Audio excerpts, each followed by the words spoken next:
Good morning, all. The session is being delayed a bit because of some technical issues.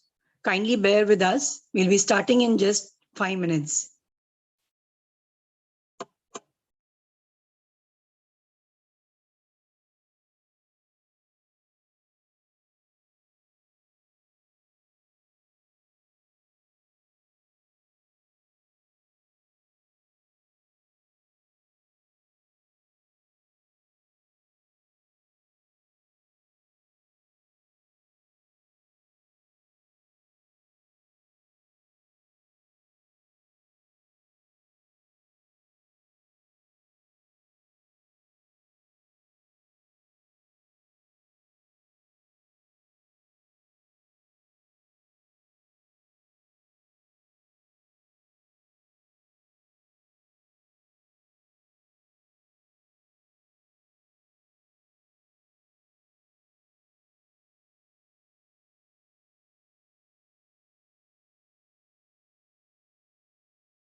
Hello.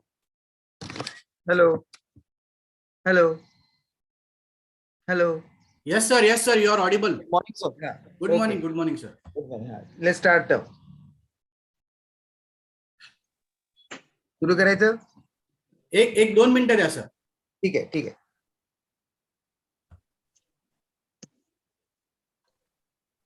Hi. Hi. Once again, wishing everyone a very nice and warm morning. On behalf of Bansanga's Higher Education Institution, I welcome you all to this webinar. We are hosting this webinar on the eve of our 73rd Republic Day as a part of the Azadi Ka Amrit Mahotsav celebrations. Befitting the occasion, the topic for today is interesting facts about making of the Indian Constitution. Now, I hand over to Dr. Mangesh Patil to introduce our esteemed speaker for the day. Sir, please.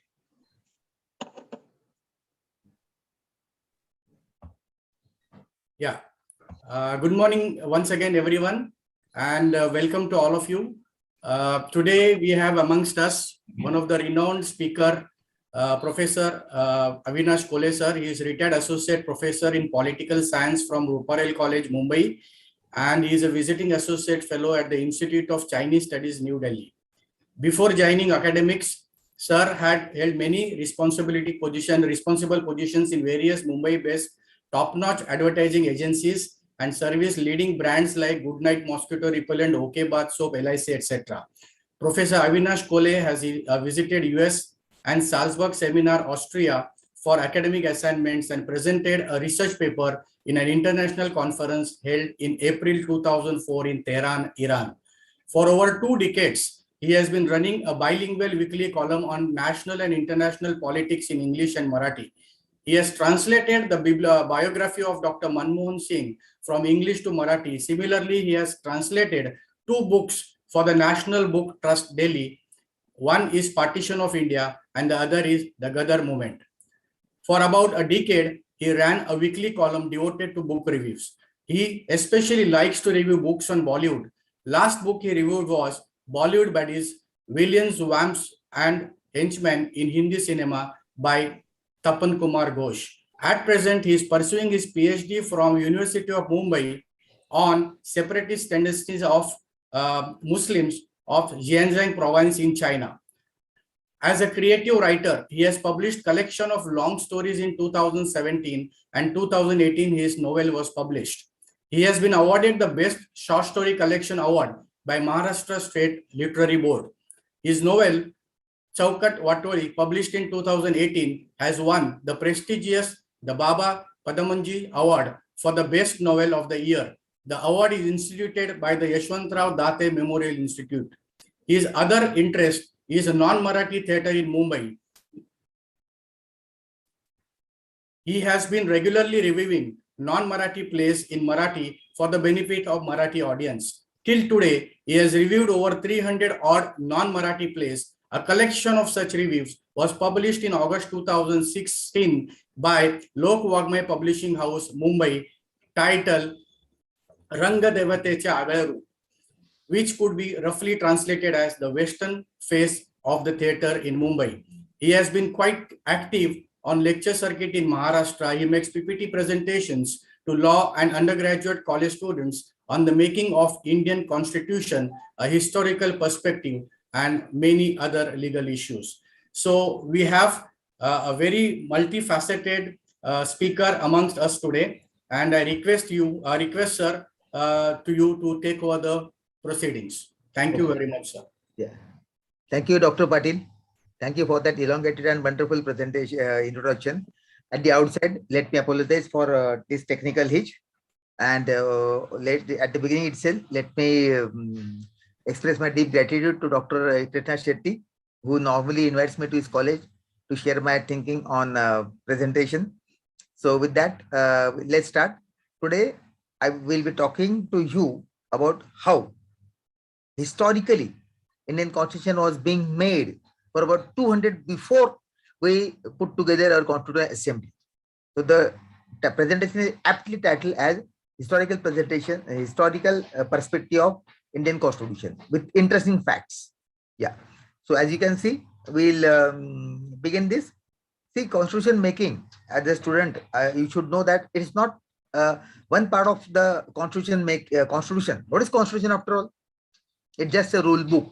How you are going to govern this country. In modern world, everything has to have constitution.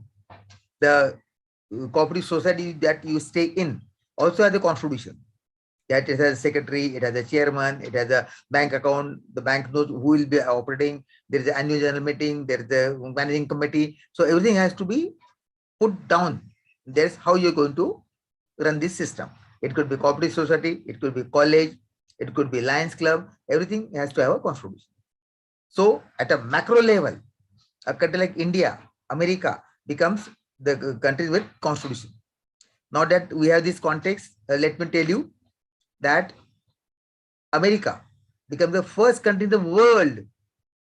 I repeat, first country in the world to sit down and write a constitution. The idea of written constitution began with American Revolution and American War of Independence, 1776. From that, after that, we have Constitution of Canada, Australia, France, Germany, India, China. Almost all countries in the world today have a written constitution, except UK, which is normally known as a country without a written constitution, but it is governed on conventions, which is as powerful as law. So when I say UK has no written constitution, that does not mean that country is run in a very chaotic manner. No, it's one of the most disciplined country in the world, scrupulously following the rules and regulation, laws, bylaws, etc. Okay. So in case of India, we are normally taught in schools and quite often in college as well that Constituent Assembly had created Indian Constitution.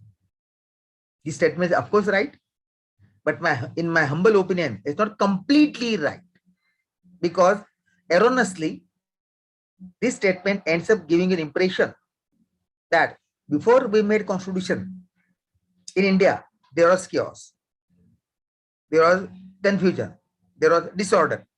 That was not the case. Right from Roman Empire, 4th century BC, the world has accepted the fact that a society must be run by rule of law. कायद्याचे राज्य.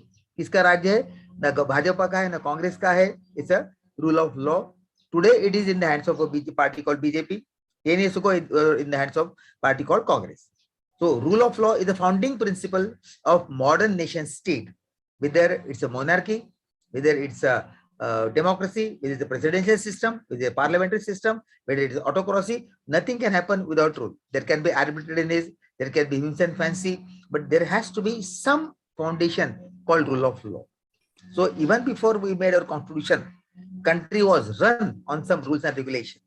Now, in case of UK, let's start our presentation in a more systematic manner. In 1757, you all know that there was a battle at Plassey between ESC and Mughal governor who lost it.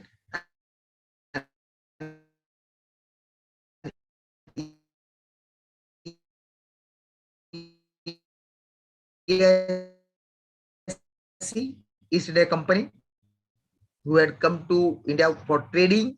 It is a trading company for trading and history, which gave the East India Company the Diwani rights of Bengal Province. And Bengal Province is a huge province then.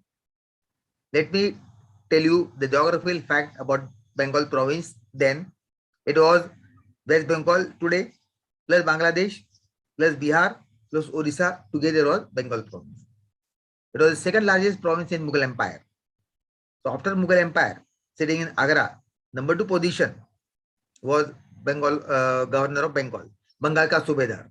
And third position was Deccan ka Subedar, Aurangabad mein jo baitha tha, Aurangzeb, etc. So this is the hierarchy of Mughal Empire then. Why I am harping so much on Bengal Province? To drive home the point that Bengal was a huge country, huge province, which meant the EIC got enormous amount of revenue in terms of collecting the taxes. By then, the EIC had set up factories at Mumbai, Madras, and Calcutta. So in modern language, we can call them branches: Bombay branch, Madras branch, Calcutta branch, under the supervision of branch managers, which then were called governor. So governor of Bombay, governor of Madras, governor of Bengal. Now imagine a situation that Mumbai governor, the city that you and I are, has a pact with Peshwa Pune, say friendship treaty. That is, somebody attacks Peshwa, Bombay governor will help him. If somebody attacks Bombay governor, Peshwa will help. The governor of Mumbai writes directly to ESC London, convincing them that an agreement with Peshwa is beneficial for the interest of the company. Now, London, directors of ESC sitting at head office have not seen Mumbai. They are not even aware of Khadki, Pune, Shanwaroda, Peshwe. But the fact remains that their man in Mumbai writes to them, which makes them accept this recommendation, and green signal is given to Governor of Mumbai that please go ahead and sign friendship treaty with Peshwa. Point one. Similarly, Governor of Madras writes a letter to ESC London recommending that they should enter into contract, agreement, pact with Tipu Sultan. So that similar agreement.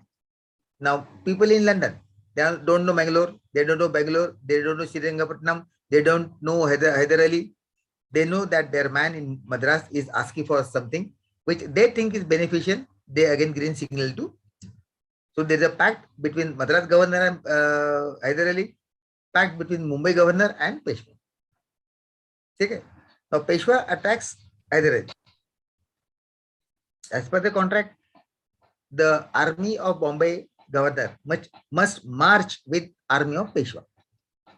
On the other side, army of Tipu Sultan will be joined by the army of Madras governor.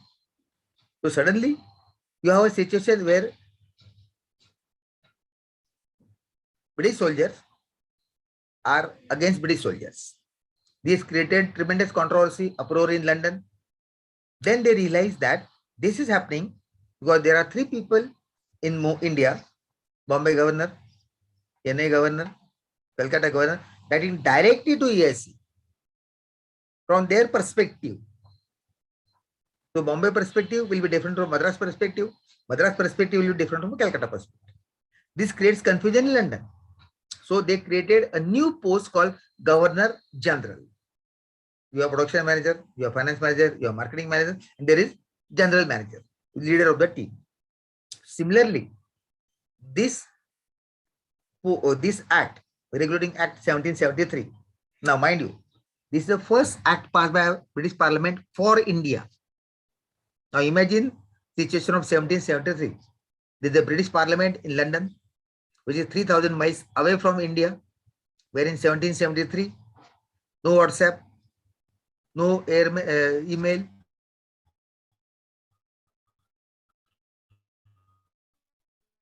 no aeroplanes, no telegram. So ship from Bombay Harbour will sail for London and will take 3 months for that ship to reach London. The ship will leave from London port, reach Mumbai port, another 6 in 3 months. So point I'm trying to put across is that in 1 year, there can be physical communication twice. As a result, they realize that there should be one contact man who will be writing to them, talking to them, negotiating with them, convincing them about Indian affairs. That was Governor General. They wanted to regulate.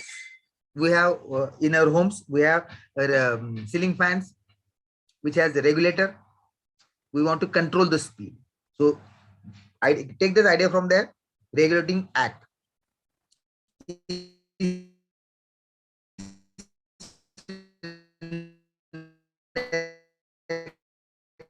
Company sitting in London, in London, there's ESC with headquarters in London, and there is India.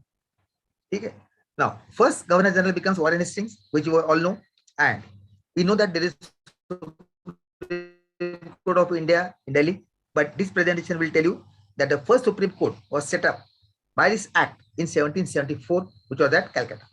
And third important point, this act did, which is in discussion even now, is the corruption in government employees. It prohibited the servants of EIC from accepting bribes or presents. Bribe need not be in cash. It can be in kind. And more often than not, it is in kind. So this act prohibited EIC servants, which were government, which in modern language we can call government servants, from not accepting bribes. Next, please. Next slide. Patil sir. Sir, 1 minute. Yeah.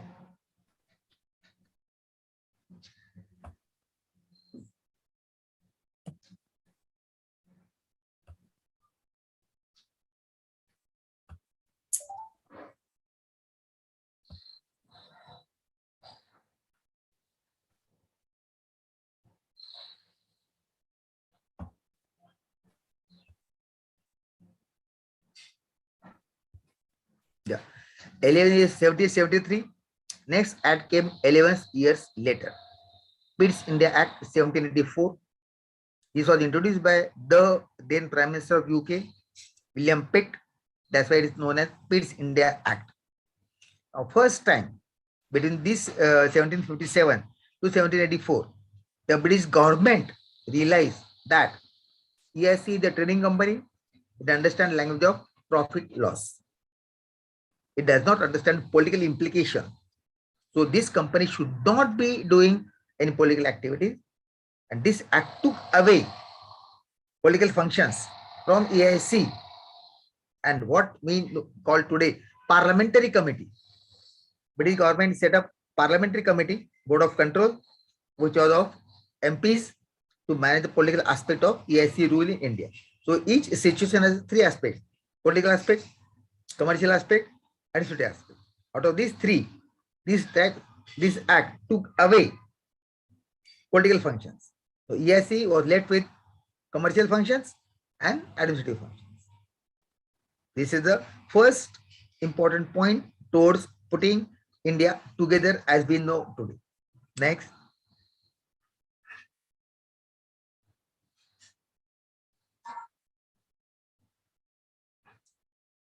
Next slide. Yeah, Charter Act 1833. As a student of senior student, you should know what do you mean by charter. Charter means in simple language permission, license.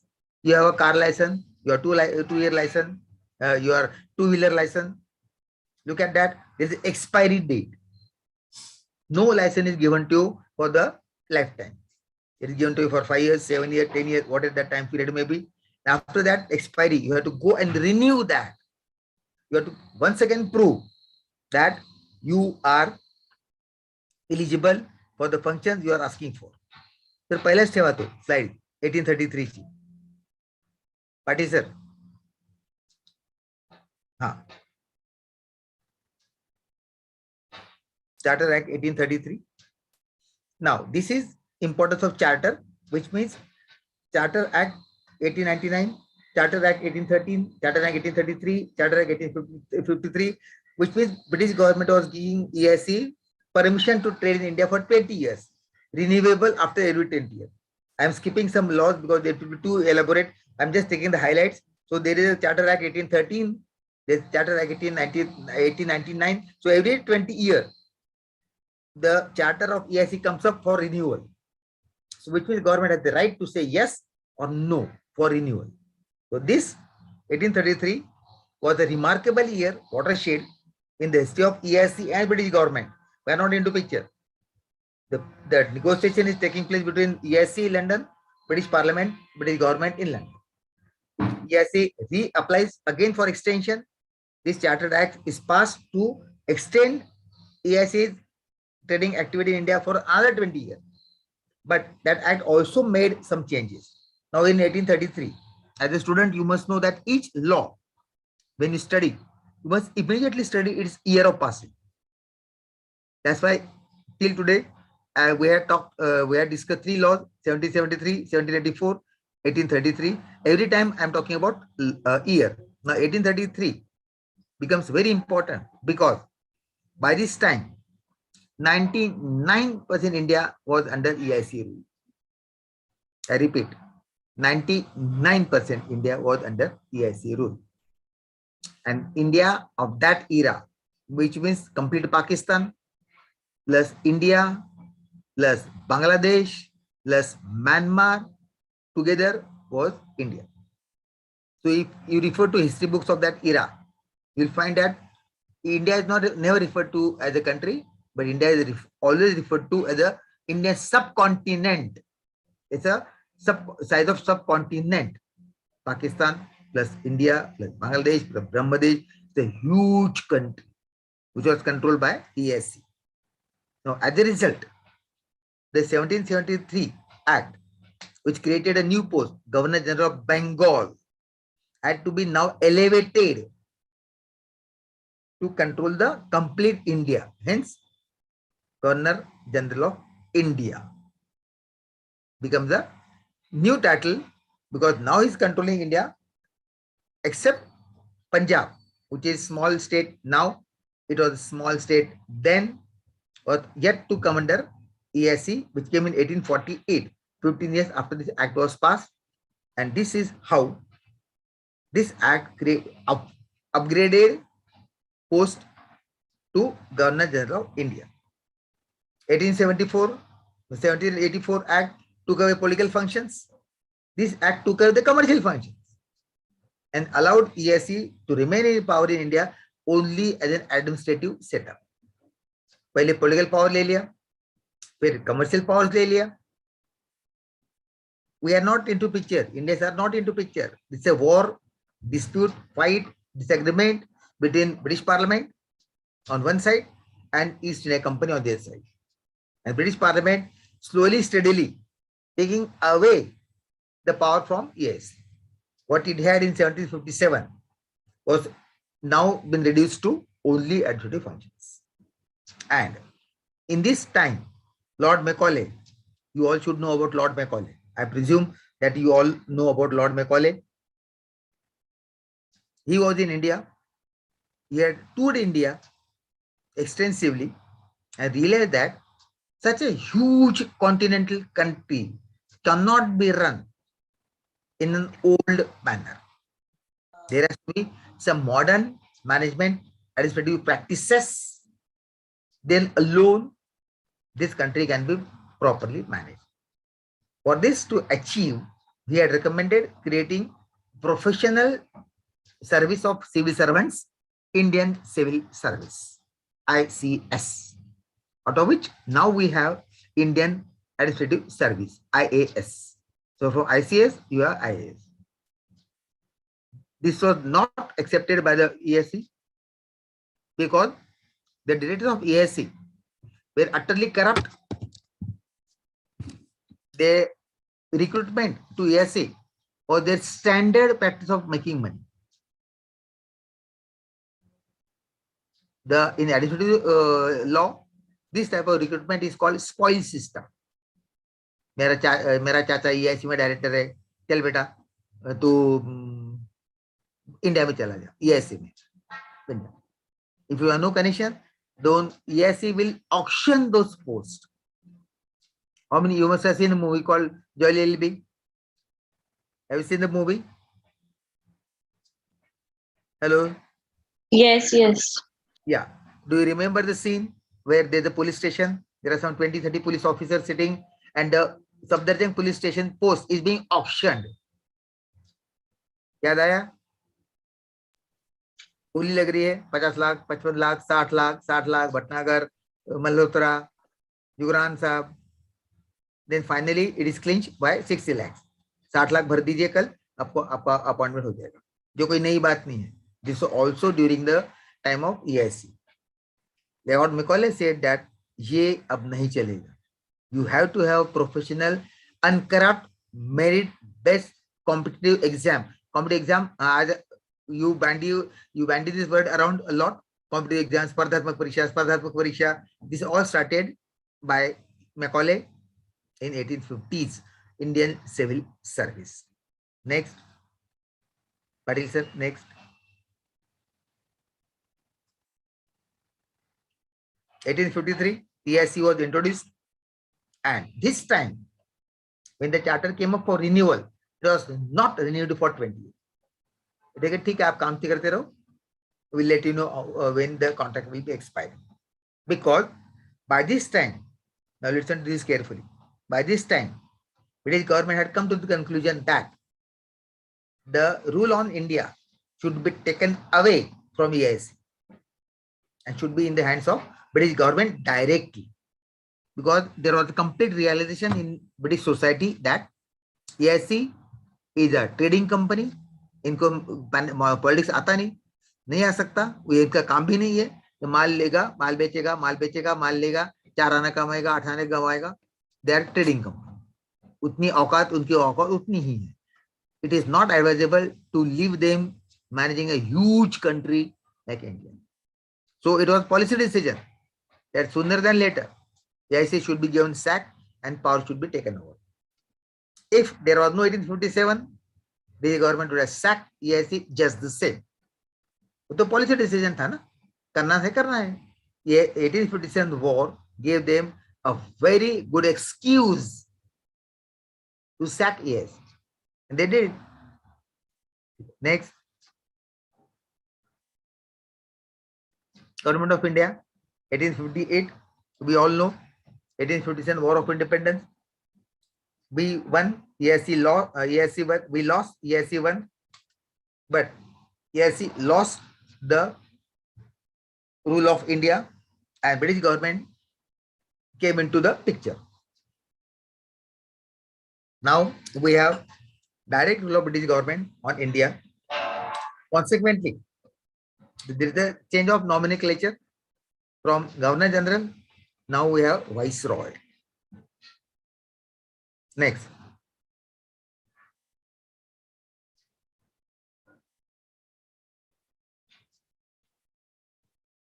Next.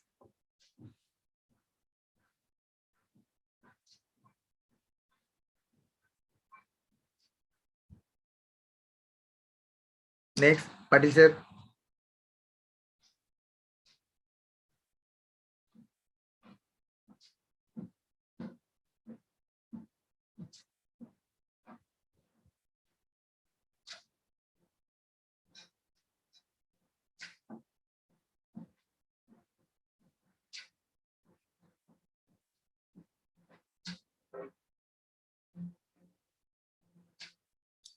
It is 61.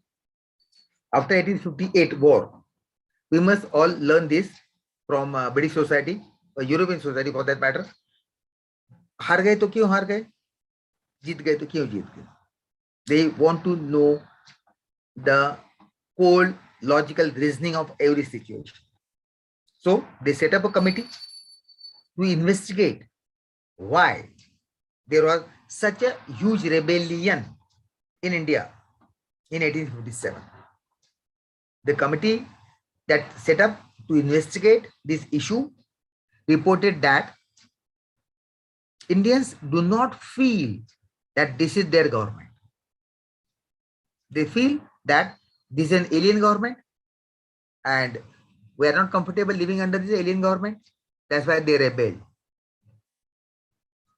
As a result, British government took a policy decision that slowly, steadily,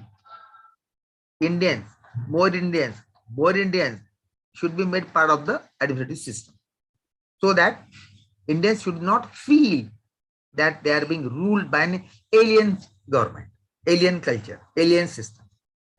This is how 1861 onwards, you will find more and more Indians in the administrative system. This act allowed Viceroy to nominate 3 Indians to Central Legislative Council.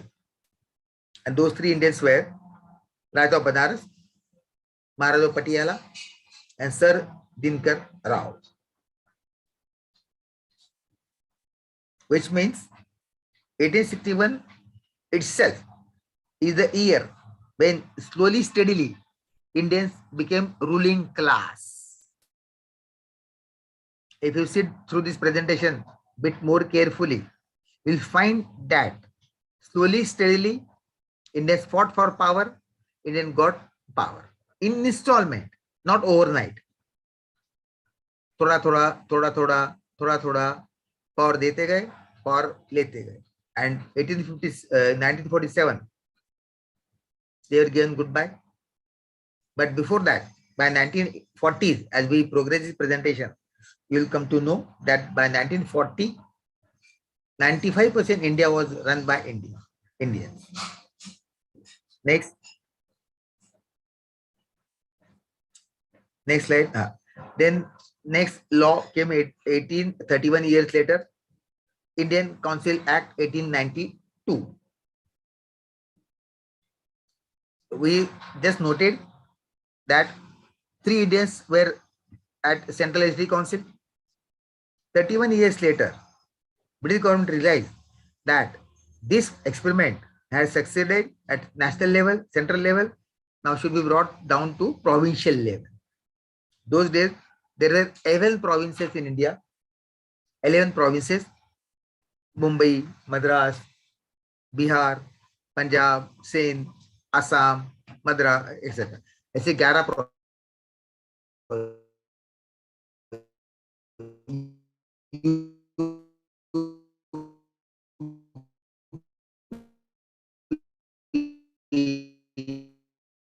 not UP in the sense of provincial level also.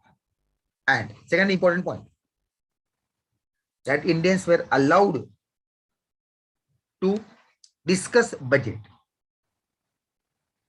not voting. Indians were not to prepare budget. Indians were not to criticize budget. Indians were not to pass or reject budget, but they can discuss budget. This was in 1892. Now, try to tell me what is the importance of this achievement, that Indians were allowed to discuss budget.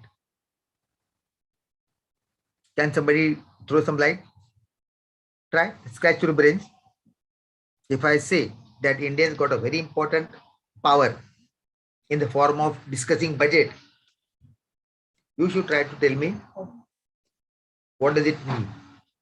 Can anybody volunteer? I see some 91 participants.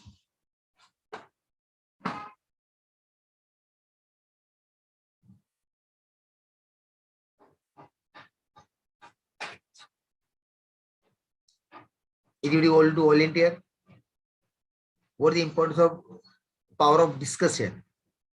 Right to discuss budget, not to make budget, not to pass or reject budget, but what is power of discuss budget?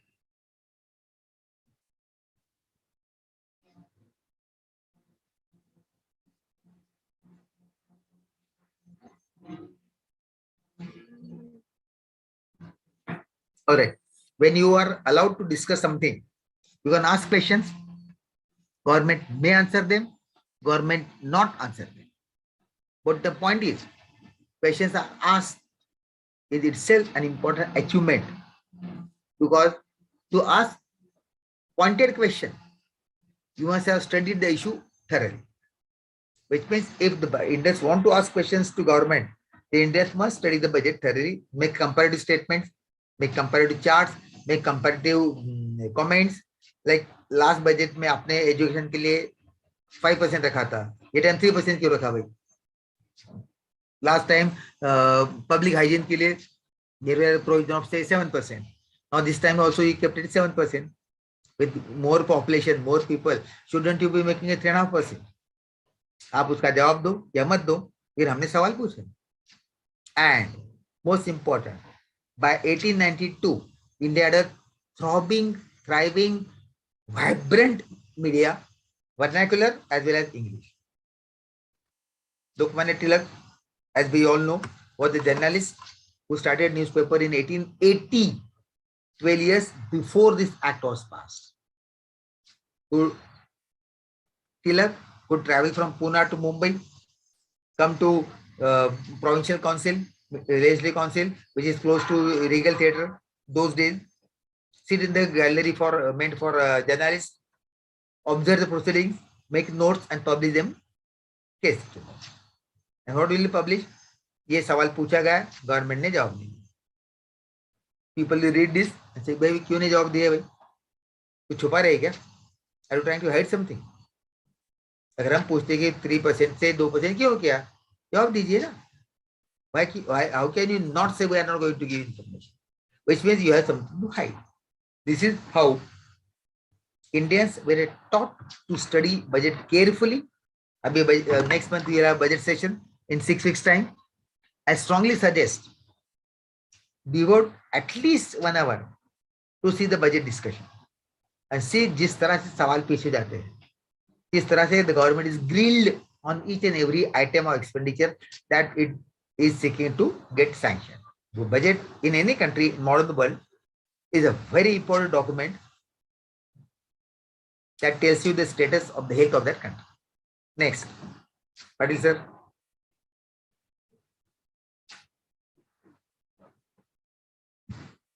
We're in 20th century, and first important act was Indian Councils Act 1909.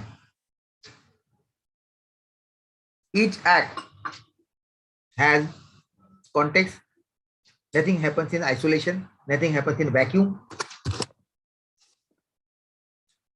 Bengal partition was announced in 1905, 4 years before this law was passed. Now, back then, Viceroy was Curzon. Bengal was a huge province, as I told you.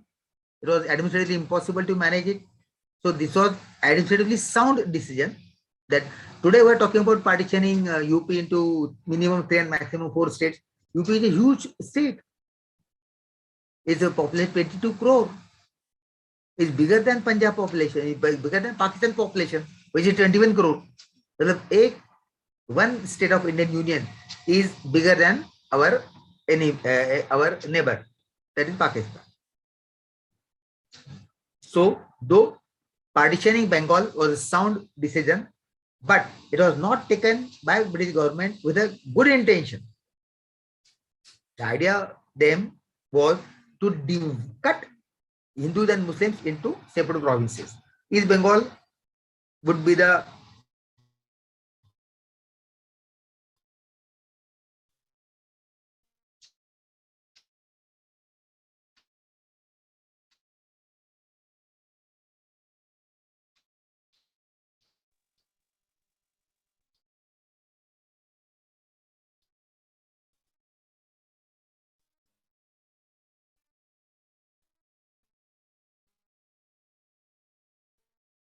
Muslim majority province. West Bengal would be the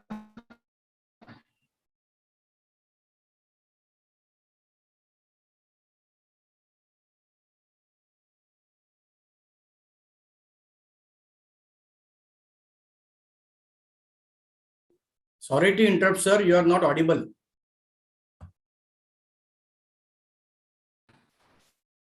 Am I now? Hello? Yes, sir. Yes, sir. Now you are audible. Yeah, sorry. Something went wrong. So, British government saw the anger of Indian society, and to pacify them, this act was passed in 4 years later, which increased the size from Central Legislative Council from 16 to 60. We began with 3, 1861. In 50 saal, from 3 Indians, it has become 60 Indians. So now British government has realized that Indians are good people. They know how to run modern management, how to run modern state, and more power was vested with Indians. Similarly, 1861 Central Legislative Council, 1909 Central Executive Council. Can somebody tell me the difference between the two? I see 89 participants. Let somebody try. Can I expect an answer?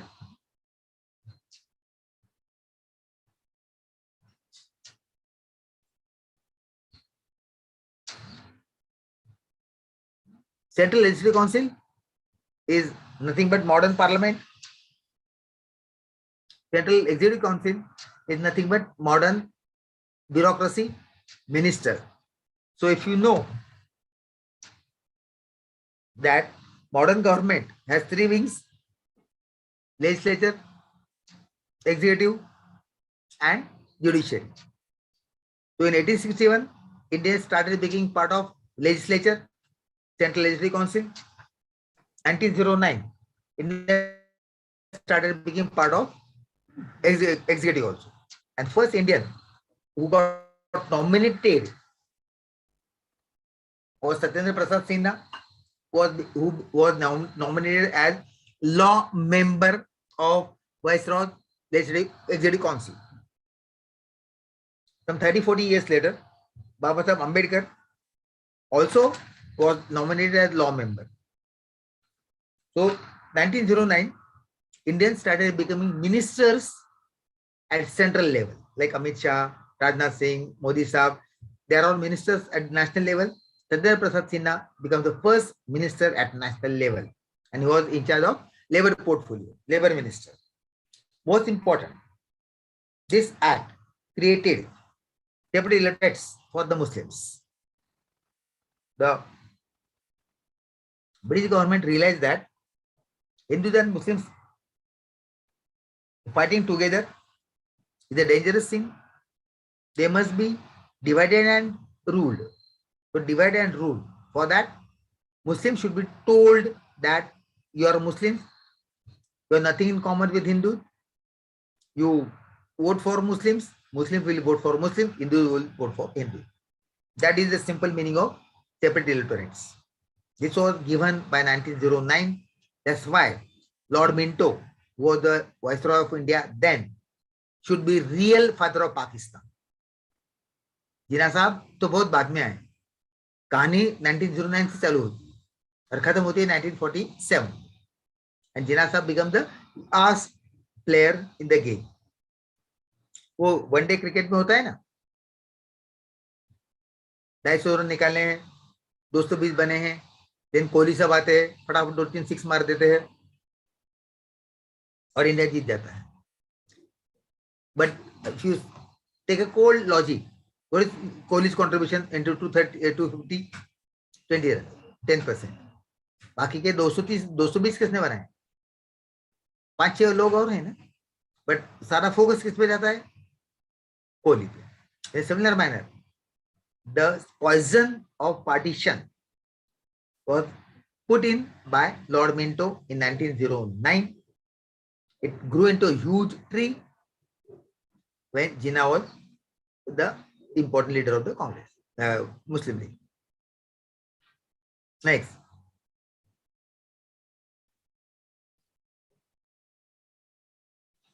Government of India Act 1919.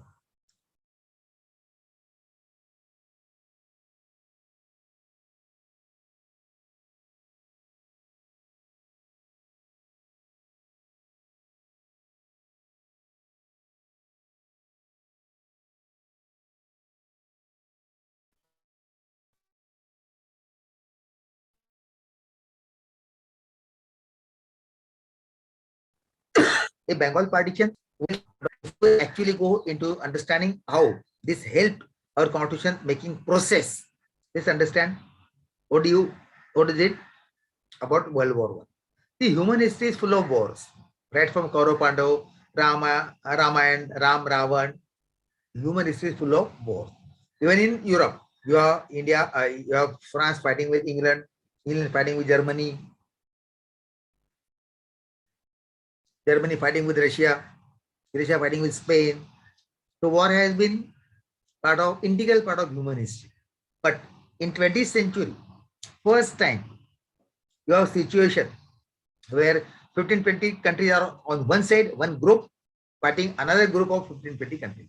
That's why it's called World War, not just war. It's not Indo-Pak War, Indo-China War, Spanish-Britain War, or Russia-Japan War. They are between 2 or 3 countries. Here we have a 10-15 countries on one side, 10-15 countries on the other side. That's what they are called World War. It lasted for 4 years, 1914, 1918. A year later, we have new law. Now why? Let's understand why this law became necessary. In World War I, as I told you, Indian soldiers fought very bravely with British soldiers, and this is how Britain could win World War I. According to available statistics, some 6 lakhs Indian soldiers had died in Europe in various wars. Italy, Germany, France, Tripoli. I mean, zillion wars took place in World War I in Europe, in which 6 lakhs Indians actually died, physically died, death. And so 15-20 lakhs came home with permanent injury. किसी का हाथ टूट गया, किसी का पैर टूट गया, किसी की आंख टूट गई, कोई अंधा हो गया, permanent injury. As a result, ये जो अभी some 2 days ago, if you have seen the news, you will realize that India Gate was in discussion. The same India Gate was erected by British government, Gateway of India in Mumbai, India Gate in Delhi. This is Amar Jawan Jyot, which is always aflame 24/7, winter, rainy season, summer, right through there. 365 days, 24/7, that flame flutters.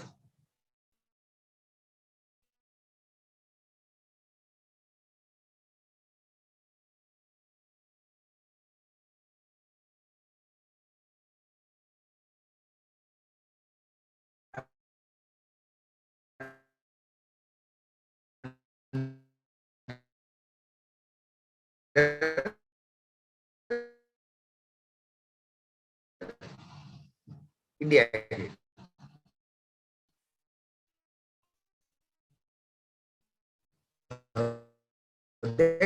India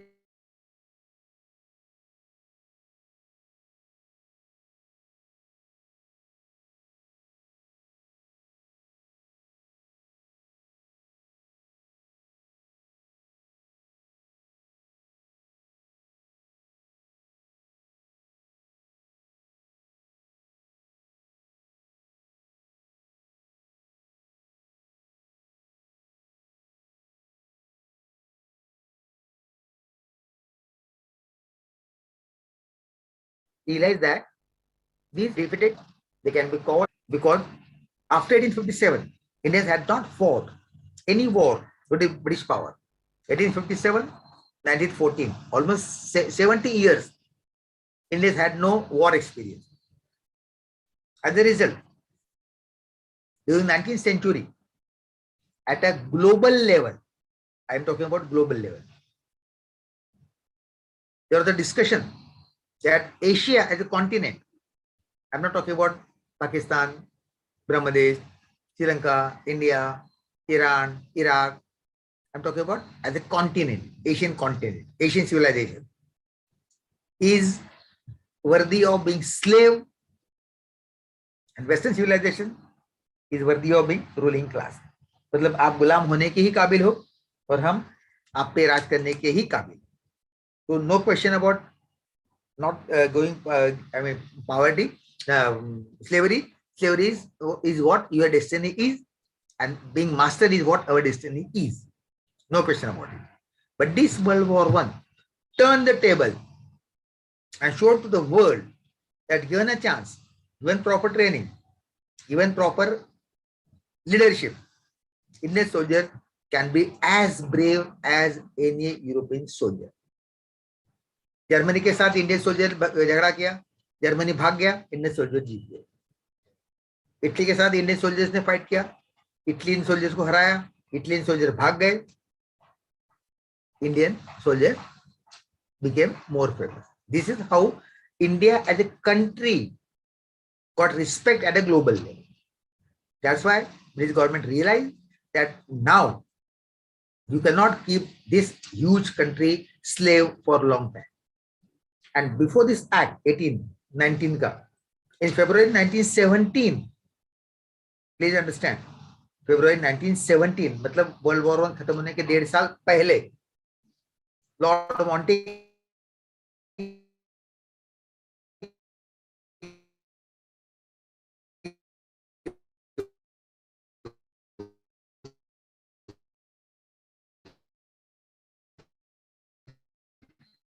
had announced what they are capable people. Time लगेगा, धीरे हो जाएगा, लेकिन we are accepting the fact that self-rule will go to India. Slowly, steadily. कब? तारीख नहीं बता रहे, मंथ नहीं बता रहे, ईयर नहीं बता रहे, लेकिन देंगे ये पक्का. There's a policy decision. 1970. This is only because of the bravery of Indian soldiers in World War I. In this act, then came this act This act broke government activities into two: reserved subjects, which will be done by the British officer, ICS, and transferred subject, which will transfer to elected Indians. So you will become home minister, you will become the education minister, you will become water supply minister, you will become a primary education minister, you will become road construction, sea transport minister, etc. That is called diarchy. And provinces like Mumbai, Madras, there will be two centers of power. One center of power will be in the hands of British power, British officer, which will have serious issues like finance, home, revenue, where you need more expertise, you need more experience, and other center of power, which is less important, it will be given to the Indians. 1990.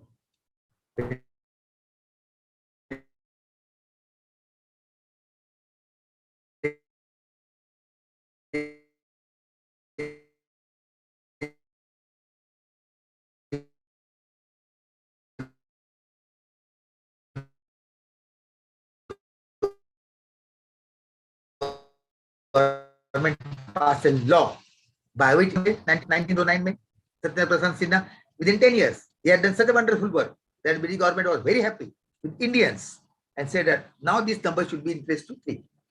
It's not just 3, 6 out of 3. 50% power to Indians in 1990. And limited Indians will get voting rights. Election ki baat now chalu ho gayi. 1909.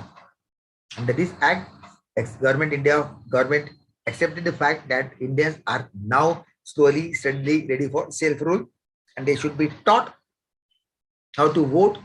They should be taught how to start political party.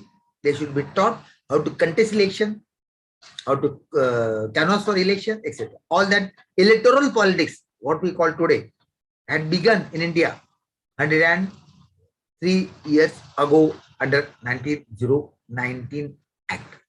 Next. Then came Government of India Act 1935. This was the most remarkable act because first time it recommended that there should be united India. There were two Indias then. Let me tell you this interesting fact. Those days, there were two Indias. British India, where British had direct power. As I told you, there were 11 provinces: Bombay Province, Bengal Province, Madras Province, Bihar Province, Sindh Province, UP, Punjab Province, etc. If you add their land, it is equal to 2/3 of the complete India. So 2/3 land in India was directly ruled by British power, and 1/3 was princely India. Raja, Maharaja, Khan Bahadur, Rai Bahadur, Nawab Sahab, छोटे मोटे कुल मिला के there are 552. You are Nawab of Hyderabad, you are king of Jammu Kashmir, you are king of Kolhapur, Shah Maharaj, you are king of Baroda province, Gaikwad, you are king of Nagpur, Bhosle, etc. So if add their land together, that will be 1/3 of India. So 2/3 British India, 1/3 princely India is equal to complete India. This act said that these two Indias should be merged together to create Federation of India, where British India plus princely India. And जो power 50% दी थी, so I can't say actually 50%, but large amount of power which was given to Indians under 1919 Act, what we described it as transfer subjects. 1909, 16 साल के बाद government in these 16 years, Indians had done such a wonderful work that British government realized that they can give provinces 96% of the power, provincial autonomy, and only 4 power will be kept with the national government, union government. And what are the 4 powers? Defense, army बनाएंगे, railway, only government will चलाएगी, आज भी चलाती है. Currency, सारे India में एक note चलता है, महाराष्ट्र सरकार का अलग नोट, गुजरात सरकार का अलग नोट, ऐसा नहीं है. and foreign relations, foreign relations, Parashtra Sambandh. Maharashtra government does not have foreign minister. Only government of India has. Gujarat government does not have foreign minister. So, defense, currency, railway, and foreign relations. These are the 4 subjects out of 100 which we kept to the central government, and 96 will be given to provinces. Which means in 1935, 12 years before we became independent, British government had agreed to give India 96% power. आजादी के 12 साल पहले.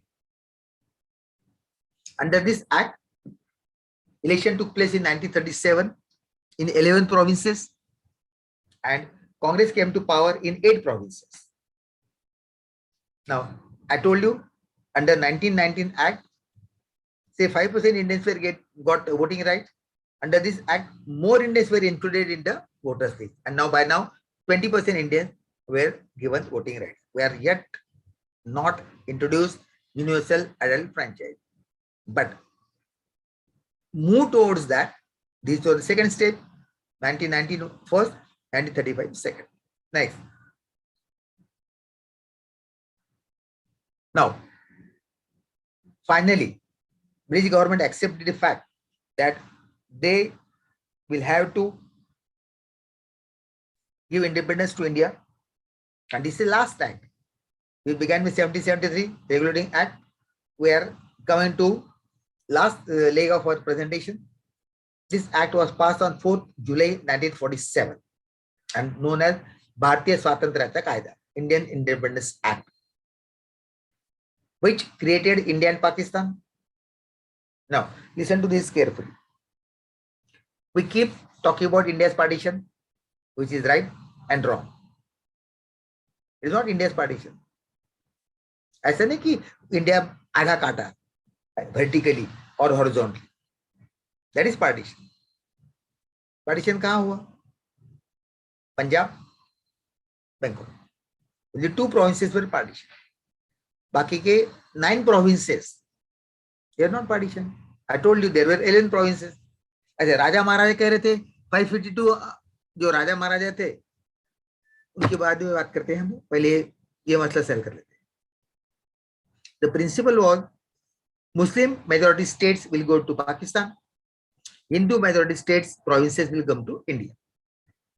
As a result, Sindh, Pakhtunistan, Baluchistan, etc. automatically went to Pakistan. वहाँ बात ही नहीं थी. 99% Muslims, 95% Muslims, 90% Muslims. Similarly, other provinces like Mumbai province, Madras province, Central province, UP, Uttar Pradesh, United province, that will remain in India, because in these provinces 95%, 90%, 92% population was Hindu. Problem came up in Punjab, where Hindus and Muslims were neck to neck, 52-48, 45-45, 55-45, 49-55. That is the only reason why Punjab had to be cut, a part to be given to Pakistan, a part to be given to India. Similarly, in Bengal, Hindu-Muslim population was running neck to neck. That's why Bengal was cut. We got West Bengal, Pakistan got East Bengal. Then was known as East Pakistan. Now Bangladesh. This is how India got freedom, where Pakistan was also created. Now, in case of princes, as I told you, there are 552. They also were reading the situation right from 1920 and realized that sooner than later, India will gain independence, and they set up their own association. उनकी भी संगठना थी, और सैफ अली खान है ना आपका hero, उसके दादा और the chairman of that, and name of the daddy was Princess Chamber, Rajansa Club, Rajansa Naresh Mandal in Marathi, Princess Chamber. They were talking to England. Now something very important, something that you should keep in mind. It's the issue of law. The princes were telling British government that we where your slave for years, we do not mind continuing this arrangement for another 100 years, 200 years, 500 years. We have no problem living under your guidance, your rule, accepting you as your master and we being your slave. No issue. We are comfortable with that. But now that you are living in India permanently, underline the word permanently. आप हमेशा के लिए जा रहे हो London. In that case, हमारा राज, हमारा स्वातंत्र्य, हमारा सार्वभौमत्व should be given back to us. बात समझ में आ रही? Let me give you some real life example. Supposing 100 years ago, my grandfather had 2 bungalows. एक में वो खुद रहते थे, एक भाड़े पे चढ़ा दिया. ग्रैंडफादर गुजर गए, प्रॉपर्टी राइट्स मेरे फादर के पास है. उधर टेनेंट गुजर गया, उसके बेटे के पास टेनेंसी राइट है. Father owner, they the tenant. हमारे फादर गुजर गए, ownership right came to me. Tenant के फादर गुजर गए, next generation got tenancy right. So for 100 years, we have been the owner. For 100 years, they have been the tenant. Now this generation tenant decides to migrate to Canada, UK permanently. Permanently. In that case, the ownership of that bungalow will come back to me. Legal, acceptable. They can't sell that bungalow to somebody else, but they don't own it in the first place. If they decide to continue to stay there, then they can stay there for as many years as they want. But if they are going permanently, that must come back to me. Same logic was used by princess. An argument was, madam, we can be your slave for another 1,000 years. No problem there. But if you are going permanently back to UK, we must get our sovereignty back. This was acceptable to British Parliament. And this is why the princes were given a choice. Either join India or Pakistan or remain independent. So if this arrangement was to be allowed to continue, on the 15th August 1947 in India, we would have had 554 countries, 552 princes and 553 Pakistan, 554 India. 15 अगस्त को इस India के में आपको 556 554 देश नजर आते थे. But for the wisdom, sagacity of a person called Sardar Patel, this act came to India after 2-3 days. 4 जुलाई में लंदन में पास हो गया. 2 दिन में through telegram, aeroplane. Now we are into age of communication. 2 दिन 3 दिन में सबके पास उसकी कॉपी आ गई. सबने पढ़ा. Patel was the first person to know. He understand the trick British government is playing on India as they were ready to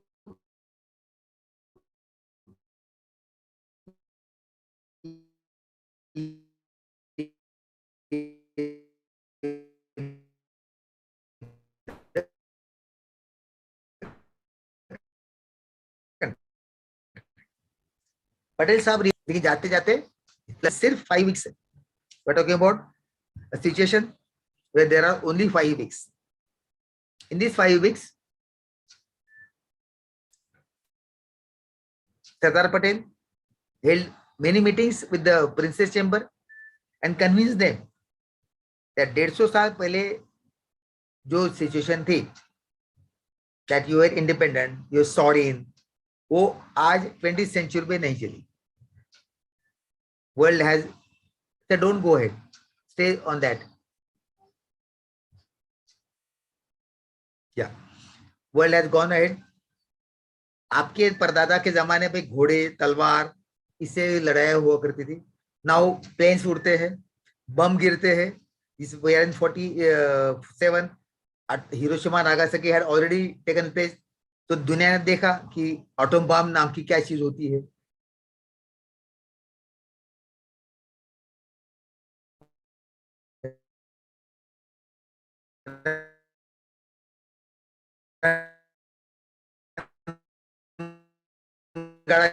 कैसा होता है, राइफल सी होती है, 1000-1200 पॉपुलेशन का गांव, but raja direct contract with queen of England. There were many small countries like this, kings like this. So Patel convinced them.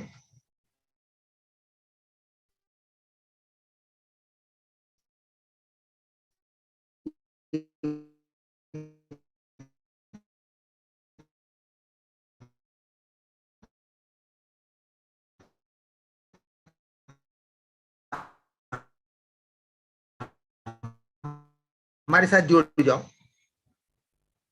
Everybody was loyal. So everything was done legally perfect, sound. So Patel Sahab drafted instrument of merger, Samil Namata Karar, and it was signed by all those 552 princes. Typical legal draft. I, King of Rampur, hereby agree to merge my kingdom into Indian Union, against which I stand to gain A, B, C, D, E, F. Sign करो, sign करो. ऐसे 550 contract Delhi में आज भी मौजूद है. If you go to Delhi, go to Nehru memorial library and request the librarian कि भाई एक 2-4 मेरे को बता. 550 देखने की जरूरत नहीं. Your draft remain same, only changes will be taking place about signature and content of the terms and condition. But there are 5 legally, जैसा आपके दादा परदादा ने अंग्रेजों के साथ किया था, उसी तरीके से we want to have a new agreement. So it's a legal document. Merger, your kingdom merging into our. Perfect. Okay. This is how on 15th August, India we see today was then because of the Patel. And that was 550 बन जाते. Now, independence was coming. Where the government said, ideally you should get independence only when you have a constitution. So then you will have a complete draft of the government. As a result, Government of India accepted the idea that there should be indirect election for Constituent Assembly. And since, as I told you, princes and British India, total members in proportion to population, this was the formula. 296 members will be elected from 11 provinces and 93 members will be nominated by the kings and queens of the 552. Yes, depending on the size. Like Hyderabad was the biggest princely state, that will nominate say 30 members. Rampur ka Nawab will be small, he will nominate 1 member. 2-3 small together will nominate 1 member in proportion to population. This was how the formula was. Now out of that, these 93 princes said कि भाई हम आपकी constitution क्यों बनाएं, हम तो आजाद होने वाले हैं, हम तो आपके साथ आने वाले हैं. So why should we waste our time and talent making constitution for you? ठीक है. So election took place only for 296 seats. Next slide, sir. Patil sir.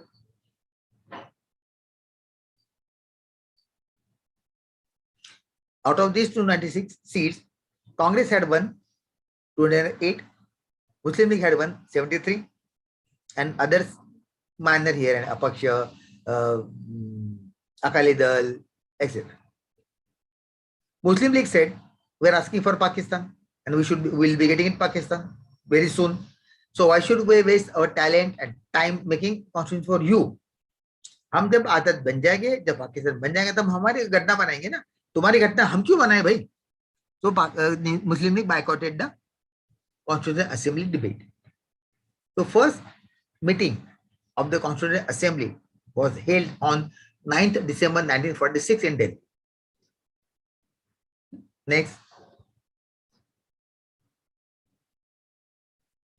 Now these 300 people were elected from all over the country. मतलब कलकत्ता से कुछ, Patna, Lucknow, Nagpur, Indore, Solapur, Kolhapur, Amravati, Mumbai, Poona, Aurangabad, Bangalore, Mangalore, Hyderabad, all over the country. And they're all senior people, very busy people. You cannot imagine that all those 300 people will stay in Delhi permanently. 2-3 साल तो लग ही जाएंगे ना घटना बनाने में. So they decided to function through committee system. 15-20 लोगों के 8 committees बनाई. Each committee was given important responsibility under the leadership of senior leader. For example, Pandit Nehru was made in charge of a committee that was to recommend how central government should function. So, committee on central government under the leadership of Pandit Jawaharlal Nehru. Similarly, Sardar Patel, his committee was told to recommend on how state governments should be run in India. So, committee on state government under Nehru, Patel. Education committee, नई तालीम बच्चों को कैसे दी जाए, that should be recommended by Maulana Azad committee on education. So इस तरह से 20-25 लोगों की 8 कमेटी बनाई, which in turn made sub committees. That's a issue, but you must keep in mind that there are various 8 committee, her committee के 2-3 sub committee, so there were at least 25-30 sub committees totally functioning to create one aspect of the constitution. Next.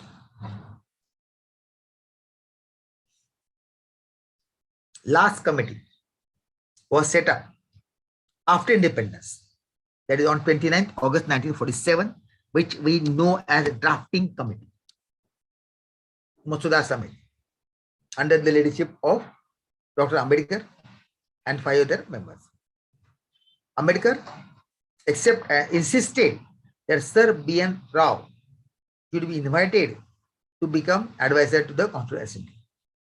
Those days, Sir B.N. Rao was a globally known constitutional expert whose reputation was known to Nehru, Patel, Gandhiji, Ambedkar Sahab. So when Ambedkar recommended that Rao should be his advisor, that was promptly accepted by all, and Rao was invited to join this body as advisor. Next. This drafting committee made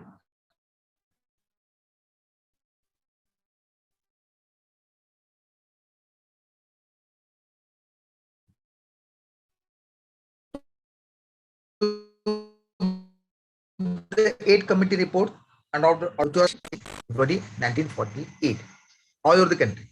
It was debated, discussed all over the country. Like there could be article in some newspaper in Patna, there could be seminar in Nagpur, there could be a symposium in Chennai. Government officially collected all that feedback and gave to the committee of Dr. Ambedkar. Next. Basis this feedback, committee of Dr. Ambedkar, drafting committee, created second draft in October 48. First draft का जो procedure था वो पूरा repeat किया. It was published, printed, distributed freely all over the country with the expectation that it will be debated, discussed, decided, recommended, commented by scholars of the India. And again, this feedback was collected and given to Ambedkar's committee. Ambedkar. Next. Ambedkar committee created third and final draft in November 48, which was presented to Constituent Assembly. It was debated for about 1 full year. I'm telling you to watch a serial called Samvidhan, Constitution. Samvidhan, it is in Hindi. There are 10 episodes with each episode of 1 hour. I think it's available on YouTube. Samvidhan. So 26 November 1949, Constitution was ready, signed, sealed, delivered by all members of the Constitution. So again, if you go to Delhi, you must go to Government Museum and request them that you want to see the Constitution of India, where you have signatures of Dr. Ambedkar, Rajendra Prasad, Vallabhbhai Patel, Pandit Nehru, etc. In that all that old English, cursive writing, as we call them. Now, the simple question that should come to your mind: if the Constitution was ready, signed, sealed, delivered on 26 November 1949, why wasn't it put into practice immediately? Why was it delayed for about 2 months? And 26 January 1950, it was promulgated. Why? मतलब सीधी बात है, flat लिया, पैसा दिया, चाबी ले लिया, कल भी जाके रह सकते हैं, लेकिन हम मुहूर्त देख रहे हैं, मुहूर्त वक्त, Gudi Padwa, Akshaya Tritiya,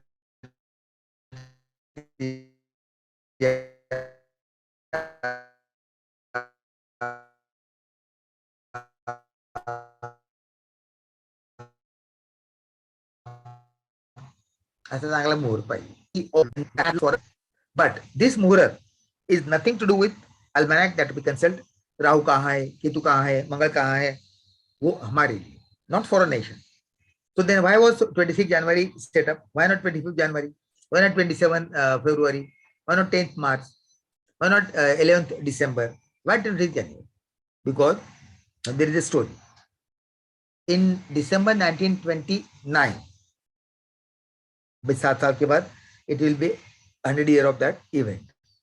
Congress session was held at Lahore, and young Jawaharlal Motilal Nehru became the chairman for the first time. He introduced and got passed a very revolutionary resolution, which is known as Sampurna Swarajyata Thara, complete independence. Nehru said 1885 से जब से constitution, जब से कांग्रेस बनी है, we have been asking for more freedom, dominant status.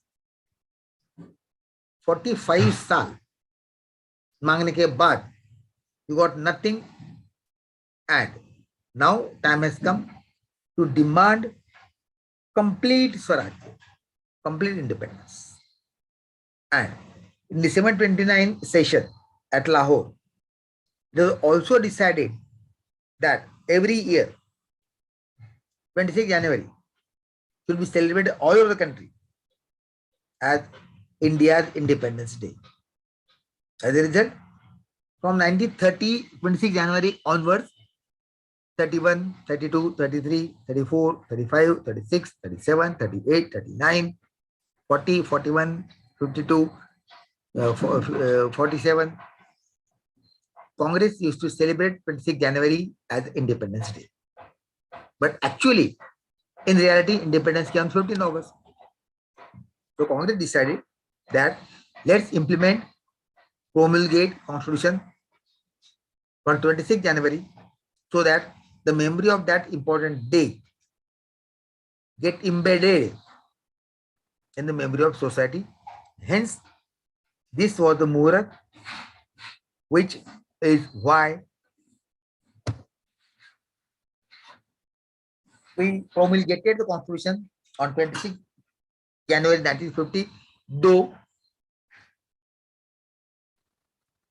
it was ready to, we call it secular muhurt. Next,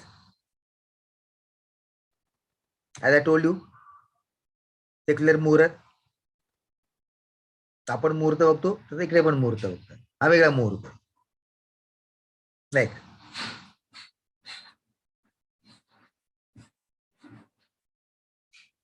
now we learned how Constitution was made through various phases. अंग्रेजों का एक फेज था, constitution assembly का एक phase था. इतना ताकत लगाने के बाद कॉन्स्टिट्यूशन बन गया 26 November 1949, promulgated on 26 January 1950. But India is such a complicated country, such a difficult country to rule, that within 13 months, in March 51, it had to be amended, which is known as First Amendment. After that, till today, we have amended the constitution for about 100 times. 100 बार हमने हमारी घटना amend की है. Because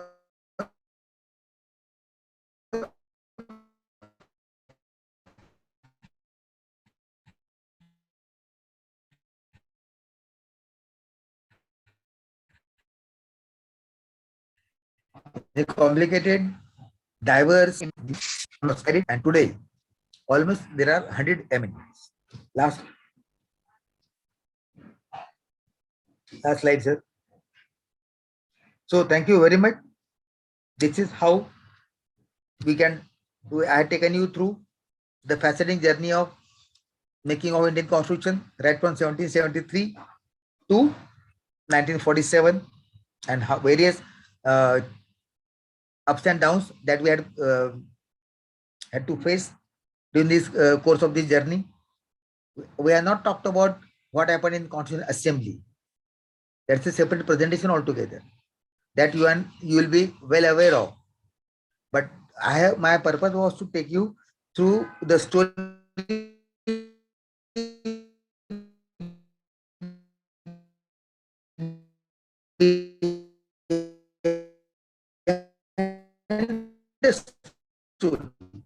जो 200 साल पुरानी discussion. Badi sir, Yes, sir. any doubt? Any questions? Anyone, please ask.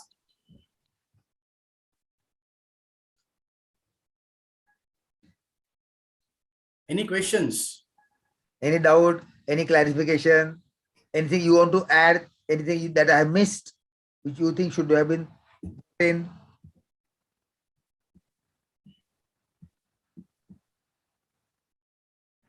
I think, sir, the session was so elaborate that you have left no chance to ask the question. So thank you so much, sir.